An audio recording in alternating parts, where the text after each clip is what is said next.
नमस्कार, मैं मिलन Patel, registered pharmacist. आज के वीडियो में आपको पॉलीसाइथेमिया के बारे में कुछ जानकारी देने की कोशिश करूंगा। तो आइए बिना देरी किए आज के वीडियो की शुरुआत करते हैं। क्या आपको अक्सर सिरदर्द, चक्कर आना या कमजोरी महसूस होती है? क्या आपका ब्लड टेस्ट बार बार हाई हीमोग्लोबिन या फिर हाई आरबीसी काउंट दिखाता है? हो सकता है कि आपको पॉलीसाइथेमिया नामक एक दुर्लभ लेकिन गंभीर रक्त विकार हो। इस वीडियो में हम पॉलीसाइथेमिया के कारण, लक्षण, जटिलताएं और उपचार के बारे में बात करेंगे।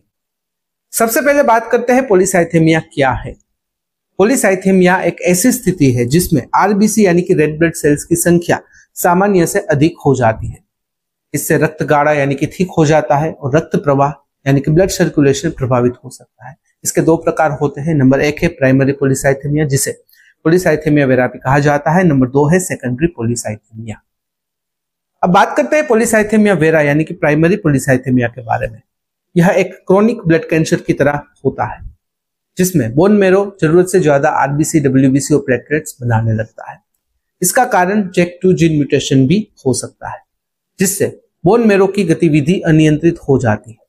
यह रेयर कंडीशन होती है, लेकिन समय पर पहचान और इलाज न मिलने पर स्ट्रोक, हार्ट अटैक और ब्लड क्लॉट जैसी गंभीर समस्याएं हो सकती है। अब बात करते हैं पॉलीसाइथेमिया वेरा यानी कि प्राइमरी पॉलीसाइथेमिया के लक्षणों के बारे में, जिसमें सिरदर्द और चक्कर आना, थकान और कमजोरी महसूस होना, हाथ और पैरों में जलन या सूनपन होना, त्वचा में खुजली और लालिमा यानी कि इचिंग और रेडनेस महसूस होना, सांस फूलना यानी कि shortness of breath, vision problem, धुंधला दिखाई देना, एनलार्ज स्प्लीन इत्यादि लक्षण दिखाई दे सकते हैं, इत्यादि समस्याएं हो सकती है। अब आइए बात करते हैं सेकेंडरी पॉलीसाइथेमिया के बारे में। यह आमतौर पर किसी अन्य अंडरलाइंग कंडीशन की वजह से होती है जिसमें शरीर अधिक मात्रा में इरेथ्रोपोएटिन यानी कि EPO बनाना शुरू कर देता है, जिससे आरबीसी प्रोडक्शन बढ़ जाता है। इसके मुख्य कारण हो सकते हैं नंबर 1 क्रोनिक लंग डिजीज जैसे कि COPD, chronic obstructive pulmonary disease या फिर asthma. Number 2 high altitude living, ऊंचाई वाले इलाकों में रहना। नंबर 3 है किडनी ट्यूमर या फिर अदर किडनी डिजीज। नंबर 4 है स्टीरॉयड यूज या फिर परफॉर्मेंस एनहांसिंग ड्रग्स जो एथलेट्स ज्यादातर केसेस में लेते हैं। और नंबर 5 है OSA यानी कि ऑब्स्ट्रक्टिव स्लीप एपनिया। आइए बात करते हैं डायग्नोसिस के बारे में यानी कि पॉलीसाइथेमिया की पहचान कैसे होती है। उसमें नंबर 1 है CBC यानी कि कंप्लीट ब्लड काउंट टेस्ट।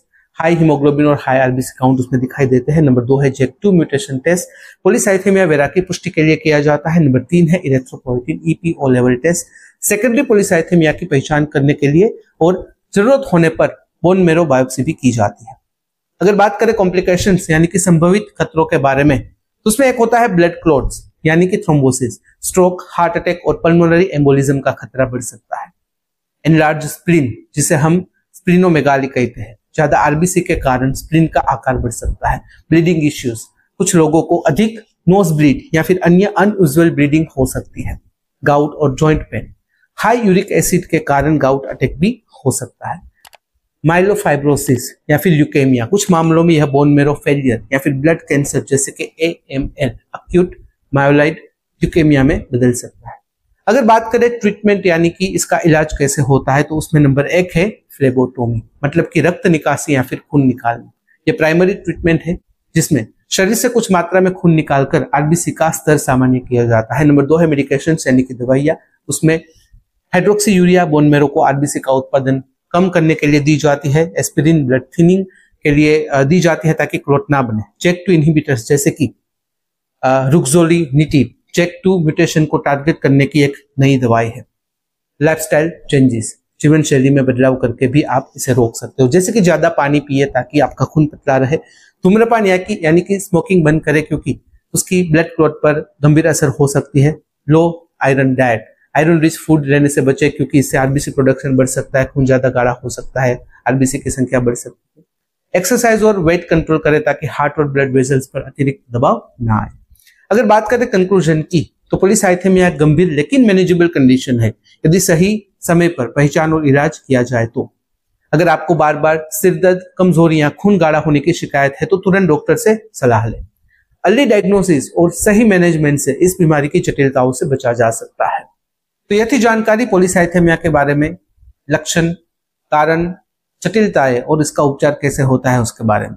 अगर इस वीडियो से रिलेटेड कोई भी सवाल है कमेंट में बेझिझक पूछ सकते हो। कमेंट में अगर आप अनकंफर्टेबल हो डायरेक्टली मुझे मेल कर सकते हो QNA.hm@gmail.com पर। तो फिलहाल इस वीडियो में बस इतना ही। आज का वीडियो ध्यान से देखने और सुनने के लिए आपका धन्यवाद। जय हिंद, जय भारत।